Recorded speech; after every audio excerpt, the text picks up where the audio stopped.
tentang ikatan kimia ya. Oke, langsung saja ya. Jadi, kita tahu kalau misalkan kemarin itu kita sudah mempelajari tentang sistem periodik unsur. Nah, eh, apa namanya? Dari sekian banyak unsur yang ada pada tabel ini, ternyata yang paling stabil itu hanya golongan ini, hanya golongan dari si gas mulia. Nah, gas mulia ini di alam semesta ini paling stabil dibandingkan dengan atom-atom yang lainnya. Kenapa bisa dikatakan stabil? Karena dia itu sudah mencapai oktet dan juga duplet. Nah, jadi duplet dan juga oktet. Gini ya. Apa itu duplet? Duplet itu dia itu elektron valensinya itu ada 2. Sedangkan kalau misalkan oktet, elektron valensinya itu mencapai 8. Nah, kalau misalkan dilihat di sini, si unsur-unsur lain ini tuh belum mencapai kestabilan ini, Dek. Jadi, mereka tuh cenderung untuk mencari teman agar dia tuh mencapai kestabilan ini. Nah, mencari teman ini akhirnya mereka itu saling bereaksi dan juga saling berikatan. Itulah kenapa di alam semesta ini selain dari si gas mulia atau 8A ini, itu mereka tuh berpencar, mereka tuh saling sangat reaktif gitu ketimbang si gas mulia ini yang anteng-anteng saja. Nah, saat unsur-unsur selain gas mulia ini berikatan, maka dia itu akan membentuk berbagai macam, deh. Ada yang dari contoh ini ya, ada unsur H bertemu dengan unsur H menjadi gas hidrogen. Ada juga dua unsur hidrogen bertemu dengan oksigen akhirnya menjadi air gitu dan seterusnya. Nah, ternyata dalam ikatan-ikatan ini tuh ada berbagai macam sekali. Ada beberapa jenis. Nah, jenis-jenis dari ikatan ini saya golongkan menjadi 2 macam ya di sini ya. Ada yang pertama ada ikatan ionik, ada juga ikatan kovalen. Nah, apa bedanya? Kenapa bisa terbentuk? Mari kita simak pembahasan selanjutnya. Yang pertama kita bahas adalah ikatan ionik atau ikatan ion ya biasanya disebut. Nah, syarat terbentuknya dari ikatan ionik ini adalah yaitu terbentuk dari unsur logam dan juga non logam, Dek. Nah, jadi dia itu bisa terbentuk ketika kita tahu ya, kalau misalkan logam itu, bentar, saya pakai warna apa ya? Oranye aja. Logam itu eh, antara 1A gitu kan. Kalau dalam tabel periodik 1A sampai 3A. Nah, kalau misalnya non logam ini sebetulnya ada dari macam-macam. Ada dari 4A sampai 7A ya. Sampai 7A. Nah, selain ini kita juga harus mencermati yaitu ternyata ikatan ionik ini terbentuk dari ion positif dan juga ion negatif. Nah, selain dari bentuk-bentuk logam dan non logam, ternyata dia itu harus memenuhi kaidah positif dan juga muatan negatif seperti ini ya. Nah, kalau misalkan untuk ionik ini dia itu cenderung dalam bentuk larutan kan, Dek. Nah, akhirnya ada ciri khasnya. Dia itu ciri khasnya dia bisa menghantarkan listrik gitu ya. Itulah kenapa apa namanya? Beberapa unsur itu ternyata bisa menyalakan lampu atau bisa menghidupkan baterai gitu. Nah, karena mereka itu ternyata membentuk ikatan ionik dan akhirnya bisa menghasilkan atau menghantarkan listrik ya. Begitu. Nah, saya kasih contoh dulu di sini. Contoh dari ikatan ionik itu ada Na ya, misal. Na itu kan kita tahu 11. Nah, kalau misalnya untuk mencari ikatan ionik, kita tuh harus mencari yang pertama adalah konfigurasi elektron dulu, Dek. Konfigurasi dari Na ini ada langsung aja ya. Ini ya, Ne. Ne berarti 3s1 ya. Karena dia Na, ya kan? Nah, siapa namanya? Elektron valensinya kan berarti yang terakhir ini. Elektron valensi itu kan yang satu satu aja ini. Berarti kalau misalkan dia itu uh, mencapai oktet atau mencapai kestabilan, untuk mencapai kestabilan dia itu harus cenderung melepaskan satu elektron ini, Dek. Jadi untuk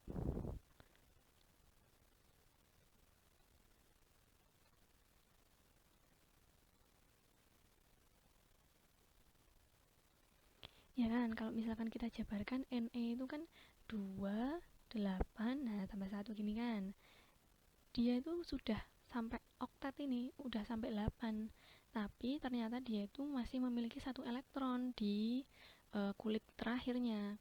Akhirnya apa? Agar dia stabil, agar dia tidak ya pokoknya agar dia stabil harus melepas satu elektron ini. Nah, karena dia melepas satu elektron ini, maka dia itu menjadi uh, bermuatan. Bermuatan apa? Bermuatan positif, ya kan? Akhirnya menjadi ion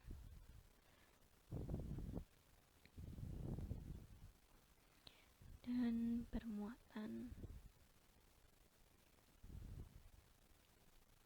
Oke, dari golongan 1A ya, dia tuh. Jadi dia itu positif satu aja gitu, ya kan?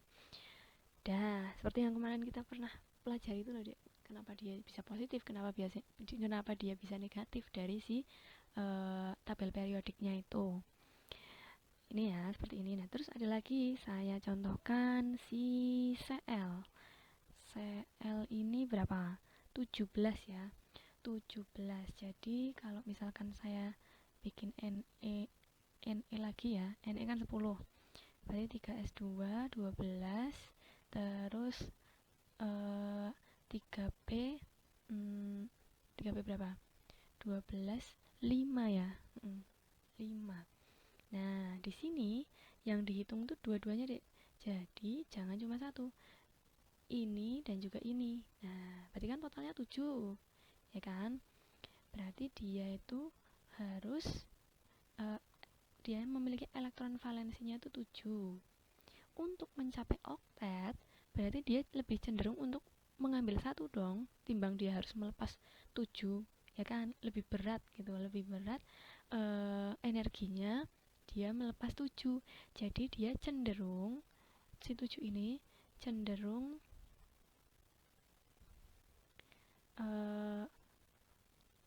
menangkap, istilahnya gini ya, menangkap satu elektron lagi gitu. Akhirnya apa? Karena dia butuh satu lagi, si Cl ini akhirnya dia menjadi ion yang bermuatan negatif. Satu ya. Jadi seperti ini. Ya, gitu ya. Oke, paham. Kalau tadi Na ini ya, Na plus. Tuh. Nah, terus kapan Bu dia itu bisa menjadi ikatan ionik? Ya udah, kan ini udah plus 1, di sini min 1 gitu kan. Jadi kalau misalkan ditulis dalam bentuk ion, persamaan ionnya ya, Na plus ditambah dengan Cl min, muatannya udah sama-sama 1, kita nggak melihat min plusnya ya, pokoknya muatannya sama-sama 1. Akhirnya apa? Mereka berikatan. Berikatan menghasilkan NaCl atau garam dapur gitu nih ya. Dah.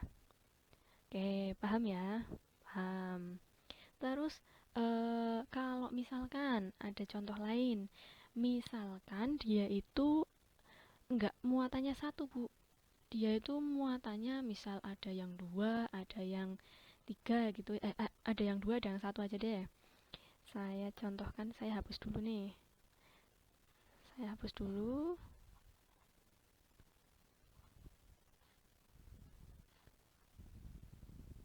Contohnya apa ya? Contohnya ada si Mg. Ada Mg kan berarti dia itu golongan 2A ya, otomatis dia itu 2 plus gini ya. Terus ketemu dengan si Cl. Cl tadi kita tahu Cl min 1. Nah, jadinya gimana Bu? Gitu kan. Dia, si Mg ini muatannya ada 2.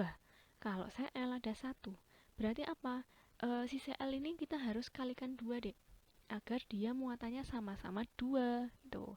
Nah, terus ditulis di mana? Tulis di depan sini sebagai koefisien gitu. Nah, jadi kan ini 2 muatannya, ini 2 kali 1. Udah 2. Jadinya ikatan yang terbentuk bagaimana? Ikatan yang terbentuk jadi seperti ini. Mg Cl2. Nah, 2-nya ditaruh sini gitu ya. Jadi istilah 2 di sini tuh miliknya Cl aja gitu. Kalau 2-nya di depan nanti miliknya Mg sama si Cl. Jadi Cl-nya ini aja. Oke. Itu ya untuk pembahasan ikatan ionik ini. Kita lanjut. Lanjut ke ikatan kovalen. Nah, ikatan kovalen ini berbeda dari si ikatan ionik. Kalau misalkan ini, dia itu syarat terbentuknya itu terjadi antar unsur yang sejenis. Terus non logam dan non logam. Kalau tadi logam dan non logam ya. Ini non logam dan non logam. Terus dia itu karena pemakaian elektron bersama deh. Jadi elektronnya itu bisa dipakai untuk bareng-bareng gitu. Nah, terus yang terakhir bisa dilukiskan dengan rumus Lewis. Ini perbedaan dari si ion. Kalau ion kan dia kita lihat muatannya ya. Tapi kalau misalkan kovalen kita harus melihat dari struktur Lewisnya gitu. Saya kasih contoh deh, contoh dari si ikatan kovalen ini adalah ada atom H misal ya. Atom H kan muatannya 1 nih. Atom H itu nomor atomnya, sorry. Nomor atomnya 1. Nah, berarti kita tulis ya 1s2 ya. Elektron valensinya itu ada 1. Ini 1, sorry. Ini 1 ya. Terus 17 Cl. Cl itu berarti kan 17. Berarti Ne ya kan? Ne 3s2 terus 3p 5 seperti tadi ya. Nah, dia ini elektron valensinya atau kulit yang terakhirnya itu adalah 7, ya kan? Nah, sekarang kalau misalkan dalam ikatan kovalen kita gambar saja, kita nggak usah berpikir tentang muatan lagi deh. Ini udah berbeda. Jadi kalau misalkan tadi si H ini bisa digambarkan rumus Lewisnya. Saya tulis apa ya? Struktur Lewis lah ya. Berarti struktur Lewis gini ya, saya SL gitu. SL-nya itu bagaimana? Berarti si H ini punya satu titik aja deh. Nah, seperti ini. Ini struktur Lewis dari si H hidrogen. Nah, kalau misalkan si Cl, struktur Lewisnya bagaimana? Struktur Lewisnya itu kita tahu ada 7 ya. Dalam penulisan struktur Lewis kita boleh pakai titik dan juga silang ya. Jadi saya tulis seperti ini. Terus 7 kita tulis 1, 2, 3, 4, 5, 6, 7. Nah, kenapa saya bikin titik sama bikin silang? Agar saat mereka berikatan ini kita nggak pusing deh. Jadi bisa membedakan, oh ini miliknya si hidrogen, oh ini miliknya si klorin gitu kan. Jadi bagaimana ketika mereka itu berikatan? Nah, saat mereka bereaksi seperti ini, kita tulis di sini. Gini ya, ini persamaannya seperti ini. Nah, ada H, titiknya 1, Cl, silangnya 7. Terus mereka bereaksi membentuk H, tulis dulu HCl gini ya. Nah, untuk si Cl ini dia itu kan tadi apa? Untuk membentuk kestabilan, dia harus membutuhkan atau mengikat satu elektron, ya kan? Berarti dia ngambil satu di sini, Dek. Nah, ngambil satu dari si hidrogen. Terus si hidrogen agar dia mencapai kestabilan, dia itu harus duplet, ya kan? Dia harus oktet, dia harus duplet gitu kan. Untuk mencapai kestabilan. Jadi bagaimana harus ya, ini nanti kalian kalau misalkan dalam persamaan nggak usah ditulis, ini cuma pembahasan aja ya. Dah, agar dia oktet berarti dia itu harus mengikat satu elektron. Nah, jadi di sini tuh ada kan ini 7 ya. Nah, si H-nya ini diambil sini. Nah, gini. Begitupun si hidrogen. Hidrogen berarti ngambil satu di sini. Jadi bagaimana untuk penulisannya? Saya kasih warna lain ya, biar nggak pusing. Jadi si Cl tuh kayak gini. Nah, ini punya si Cl nih. Ini punya si Cl. Udah 8 dong. Terus untuk si siapa namanya? Hidrogen, dia juga ngambil satu deh. Nah, gini. Terus, mana sih yang disebut dengan ikatan kovalen? Ya ini yang berikatan bersama. Elektron yang dipakai bersama itu disebut sebagai ikatan kovalen. Itu ya. Paham ya sampai sini ya. Jadi yang gandeng, yang menyebabkan dia gandeng. Jadi dua ini ya, bukan cuma satu aja ini, tapi dua-duanya itu uh, pemakaian pasangan elektron bersama oleh dua atom yang berikatan gitu. Oke, paham? Paham. Kita lanjut. Nah, di sini ternyata ikatan kovalen itu ada beberapa jenis. Apa saja jenisnya? Yang pertama itu ada ikatan kovalen tunggal. Ikatan kovalen tunggal itu apa? Ikatan kovalen tunggal itu ya dia itu dipakai dia bentuknya itu cuma satu gitu loh. Contohnya aja. Saya langsung contoh ya. Contohnya itu ada atom H, atom hidrogen.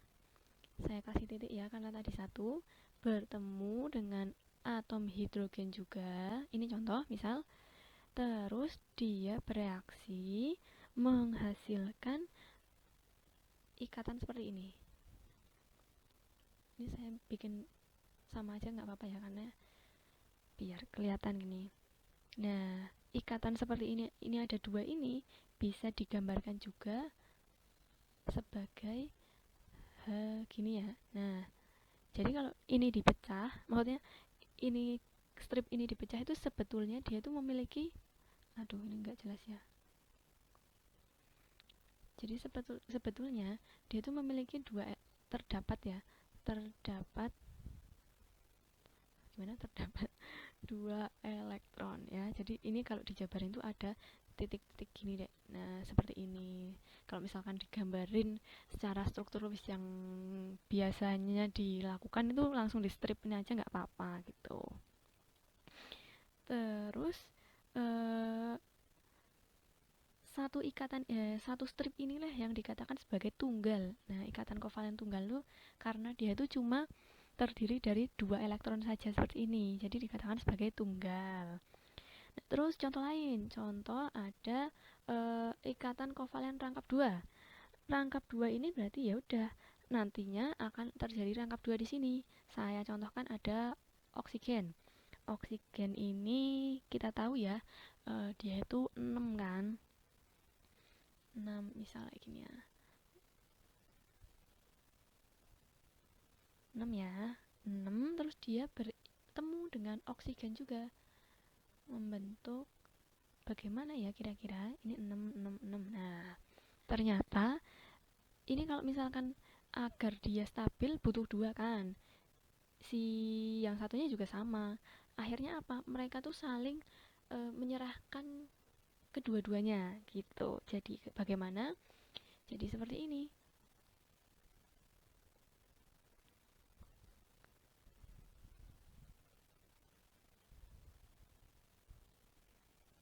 Nah, kalau dihitung kan berarti dia ini ya.